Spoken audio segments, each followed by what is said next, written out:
రాంబాబు అన్న ఇంటికి రావడం జరిగింది.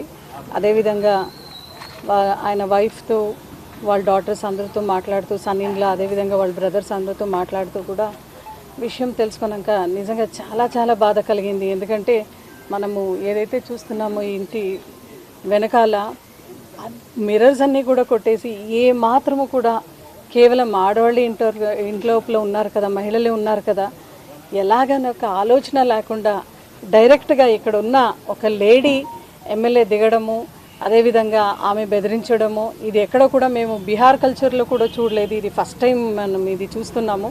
నిజంగా చాలా బాధ అయింది. బట్ అటువంటి సందర్భాన్ని కూడా చాలా ధీటుగా ఎదుర్కొన్నారు. ఎక్కడ కూడా రాంబాబు అన్న వైఫ్ కానీ డాటర్స్ కానీ వాళ్ళు ఇప్పుడు కూడా ఎంత ధైర్యంగా మాట్లాడుతున్నారంటే నిజంగా జగన్ గారు ఉన్నారు, ప్రతి ఒక్కరు వైఎస్ఆర్ ఫ్యామిలీ మాకు అండగా ఉన్నారు, అదే మా బలము మా ధైర్యం అన్నట్లు మాట్లాడినారు.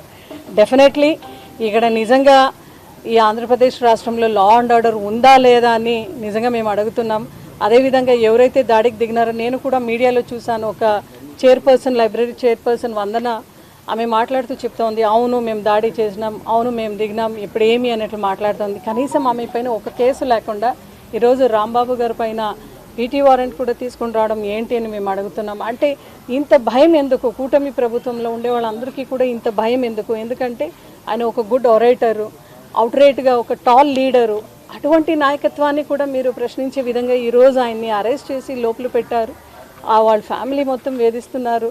అదేవిధంగా మీరు ఏది సాధించాలా అనుకుంటున్నారంటే నిజంగా ప్రజలందరికీ కూడా, ఎందుకంటే ఇది మంచి రెసిడెన్షియల్ ఏరియా అండ్ మీరు చేసిన ఈ దాడిని ప్రతి ఒక్కరు కూడా చూసింటారు. అండ్ రెసిడెన్షియల్ ఏరియాలో ఉండేవాళ్ళు ప్రజలే ఇక్కడ ఉంటారు కాబట్టి వాళ్ళే మీకు రాబోయే రోజుల్లో డెఫినెట్గా, ఎందుకంటే చాలా ఏళ్ళ నుంచి చూసేవాళ్ళు ఉన్నారు ఈ ఫ్యామిలీని. సో ఎవరిది తప్పు ఎవరిది లేదు అని ఒక రిఫ్లెక్షన్ మాదిరిగా మీరు ఆంధ్రప్రదేశ్ రాష్ట్రంలో లా అండ్ ఆర్డర్ ఎటువంటి పరిస్థితిలో ఉంది అనేది you have given a reflection. And డెఫినెట్గా రాబోయే రోజుల్లో ప్రజలందరూ అయితే డెఫినెట్గా మీకు బుద్ధి చెప్తారు.